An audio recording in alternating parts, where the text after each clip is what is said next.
Alright, what's up guys? So, we have a legendary Labyrinth of Legends gameplay today.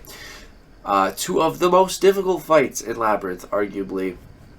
Venompool, and we're going to go ahead and take on Blue Team Cyclops. So, this was from my first ever full Labyrinth run with Aegon, and once I really got to the max combo of 1000 hits, it was just like, wow, this is fun. Like, I was honestly having a really fun time. And I wanted to challenge myself and do some of the most difficult fights and some of the fights that I never got to solo in the past. So, with Abyss coming out very, very soon, I've been slacking on these Labyrinth videos, so I wanted to get these guys out there. So yeah, we have Venompool up first here. Now, yeah, I've definitely never soloed this fight because when I was doing Labyrinth, my team was comprised of a rank 4 unduped Stark Spidey and a rank 4 unduped Blade. So those were my two main clearers, and it wasn't easy. It really was not easy back in the day. Now we have these rank 5 champions with Aegon. Labyrinth is so much easier, man. It's crazy. Once you build Aegon up, he's meant to slay Labyrinth. It's great. So, yeah, back in the day, man, these fights were extremely difficult to get a one-shot on. And I definitely had some good runs here and there, but yeah, never could quite get the full solo. But with Aegon, it's a different story. Venompool's, I was about to say Abyss, his enigmatic Labyrinth ability, I'm actually not even sure what his ability is in Labyrinth. I know... Oh yeah, I think it's something to do with buffs that he purifies debuffs or something like that. So you can't really parry him. I think he'll shrug it off really quickly.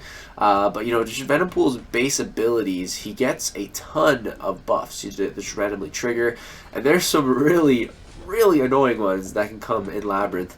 Like his regeneration, he can start regenerating like 30k a second, but it's not permanent, thankfully. He also has an unstoppable buff that can just randomly trigger, and it's just like, are you kidding me? He just goes unstoppable in the middle of your combo. That one's super annoying. Some of the other bad ones is, there's one that gives him like a thorns, where like if you attack him, you take damage back to you. That one really sucks. So you have to keep an eye out at his buffs, and if one of those really bad ones triggers, you gotta just chill, back off, you know. So it could be bad. Right there, we resisted the... Dude, I'm loving the Stand Your Ground mastery. One of the most underrated masteries in the game. I've been running it. It is... It's a lifesaver. It really is, dude. It really is. Sometimes you're not ready for the opponent to throw a heavy attack, and you're able to block it. So it's really nice. We just saved our bacon there. And you can see, once we get hit, we get a bunch more Furies, and our damage just goes through the roof. We were hitting like 27,000 mediums. It was, oh my god, it is so nuts. And I could be doing that more, but I have the Quake and Nick Fury synergy, where I have evade charges, so I like to just keep the evade charges and play safe, because if you have the evade charges, it's hard to take a combo. You'll just waste the evade charges first, so I'd rather just keep them. Right here, I think that's the damage back ability, but I'm pretty sure with Aegon we got to a point where we just bypass that with ability accuracy, so that's nice. With Aegon, we kind of don't have to worry about that one. The unstoppable one is definitely the worst, though. If that triggers, then yeah, we can take a combo to our face. Right here, we got some more Furies, so our damage was pretty nice. But as you can see, so far, so good. We're at about almost 300 hits. We're more than half his health in, and we still got 70%. You know, everything's looking good. The way I like to fight Venompool is I like to push him to his special 2. He loves to throw that special 2. Just give him some distance, and he'll throw it right away, I find. The L1 is, sometimes he just doesn't want to throw it, and it's kind of annoying. But yeah, right there, you see the L2, he just drops it, and you kind of got to be careful, because that special 2, it's very easy to avoid, but he can catch you. And right there, as you saw, he went unstoppable. But we got out, and it didn't really hurt us too much. Right here, we activate our Furies because we're out of evade charges. So I'm going to draw my L3 now. With all these Furies, this L3 should hit decently hard. But the main thing is he's going to be stunned after. So while he's stunned, we're going to be able to get off some nice damage. So I did 25k, not the most, but as you can see, our boom, there's a 30k crit, 29k crit. I'm just trying not to hit him too many times because his power's getting a little high. Bait the L2, and yeah, dude, you see this fight with Aegon, it is great. So go for another heavy attack here. Now that I lost all my evade charges, I'll go for it a bit more, you know. Yeah, I'm not really too worried. Right here, boom, finish the heavy attack, and we're unblockable. Our L2 goes right through. Too bad he restored that bleed, but that L2 hit for like 85,000 damage or something like that. Some pretty nice damage. You can see I'm playing a lot more rambunctious here, just going for those heavy attacks, because without the evade charges, you know, might as well go for some big beefy damage. But when I have the evade charges, I like to just play safe and you know, just let them naturally fall off throughout the fight if it happens. You know, we all make mistakes. No one's perfect. Even with a built-up Aegon, you still make mistakes. So yeah, we're getting close to 400 hits. He's down to 20%. It's looking good. It's looking like a solo. So I'm trying to get some more damage off, but he's just not even coming at me. I got an accidental parry there. He shrugged it off, but we still got in a combo. I'm going for these heavies, but he's just not attacking me. He's holding his block. I'm trying to get him to attack me, but he doesn't want to give me the extra damage. Right there, finally he gives it to me. Boom, 26k hit on the end of our medium. I'm gonna go for a combo here. Boom, 28k, 18k, 19k, 29k. Look at those big yellow numbers, man. It's beautiful. Big, beautiful yellow numbers. He's down past 10%. We got him right where we want him now. He is almost dead. Bought a solo, one of the fights I've never soloed. It feels good, man. Feels good. He's down to 5% health. He triggers a regeneration, but it's 1 per tick. That's the one you don't have to worry about. He restored the parry there. He can kind of catch you there if you're trying to parry too much. But yeah, we're unblockable. We're gonna break through his block. Go for the L3 to get the finishing kill, and it's enough to kill him. And if it's not, he'd be stunned, and one combo would do it. But yeah, guys, there's Venompool. So let's jump back in with the blue team Cyclops fight. And this fight took how many hits? Let's see, 456.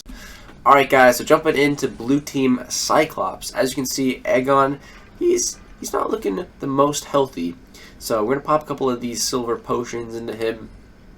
We took a bit of a beating on that Venompool. We got the solo, but we took a little bit of residual damage. So yeah, going to heal him up a little bit. Now jumping into this blue team Cyclops. So why this is regarded as one of the most difficult fights in Labyrinth is because how his enigmatic ability works is essentially, once you push blue team Cyclops over a bar of power, he goes unblockable. The only way to turn off this unblockable is to be hit by him, or to push him to his special 2. And his special 2, it's pretty annoying. You can evade it, but you know, the Cyclops, I just much prefer the L1 evade. So that's what I'm going to do. This entire fight, I'm just going to intercept, break through his block, because he's unblockable, but so am I. I'm also unblockable. So yeah, 2 can play at this game, Cyclops. So pretty much the only thing we got to do in this fight is evade the L1. If we can get every single L1 evade flawlessly, then we should be able to solo this fight, as long as we don't make a mistake in an intercept combo or something. But you know, we have the unstoppable buffs when we're attacking, so you know, if we do get hit, we can get out of the combo. We also have 3 evade charges, so that's 3 mess up saves. So you know, I'm feeling pretty good. Going into this fight.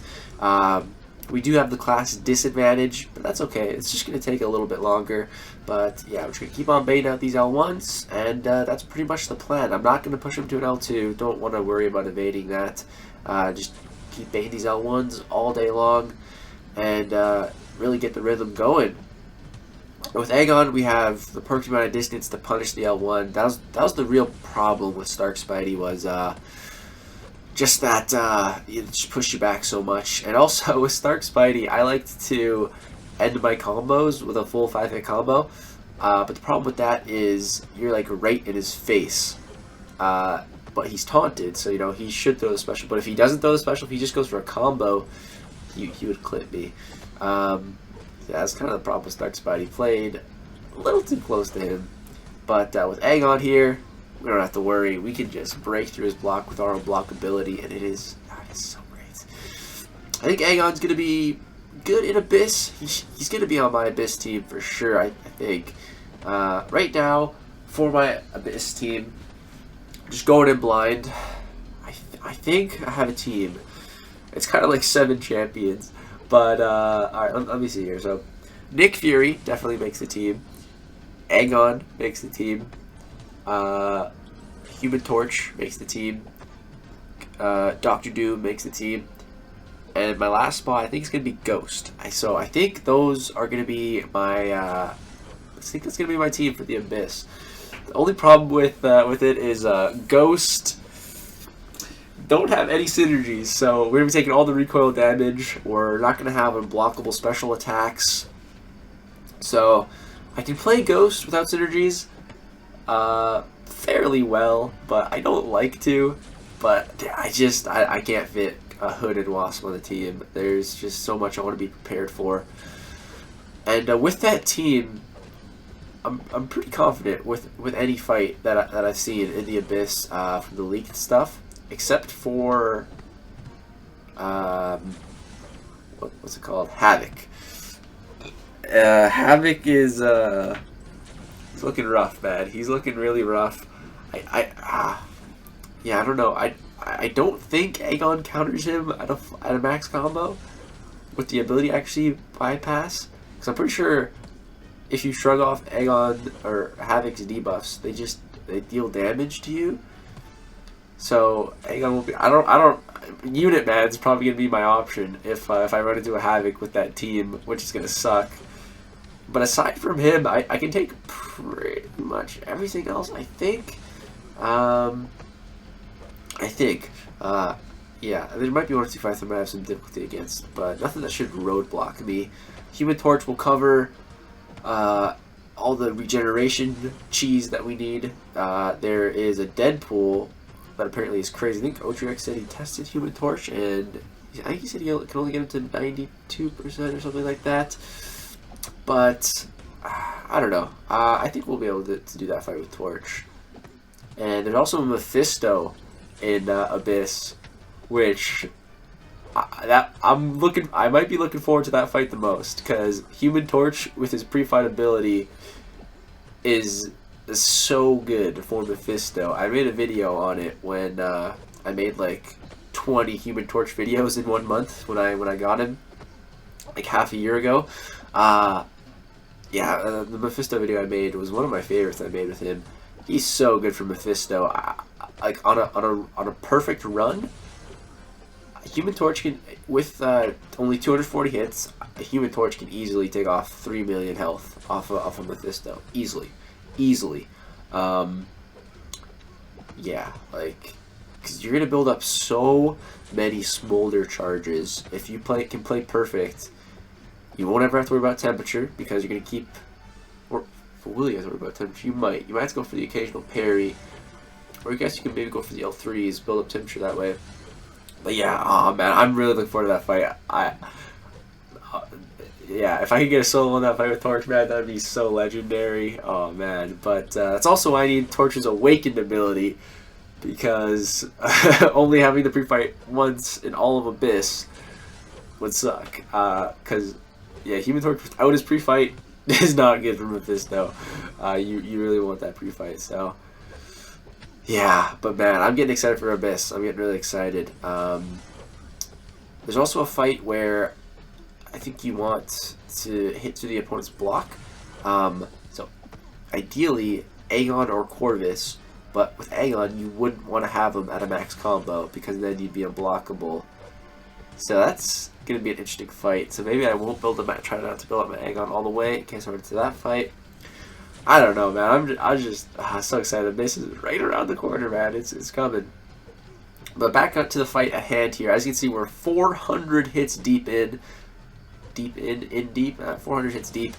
We have 1 evade charge left. We've been playing pretty good. We've pretty much hit like every evade on this L1. Feeling great at this point, man. I'm feeling great. He's down to 21%. We almost got him down. Just keep going for these intercepts and the block breaks with our unblockable, and everything's going good. As you see, I never finish a combo. Well, I should say never. I rarely finish a combo. Usually I just go 4 hits, back up, evade. Just keep that cycle going. 4 hits, back up, evade. Unless I don't give him a bar of power, then I'll go for the full 6-hit combo because I can still back out. But yeah, if you give him a bar of power, you don't want to end your combo because then it can be kind of sketchy. If he throws a special, you're not really ready for it, or if he dashes at you, you don't know.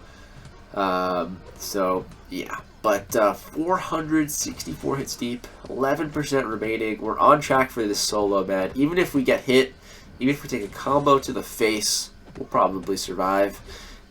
We still have 1 evade charge left to fall back on as well, so we're looking really good. We're looking really good. It looks like it's going to take over 500 hits to solo this fight, but this is one for the books, man. This is definitely one that's on my list of fights that I've always wanted to solo.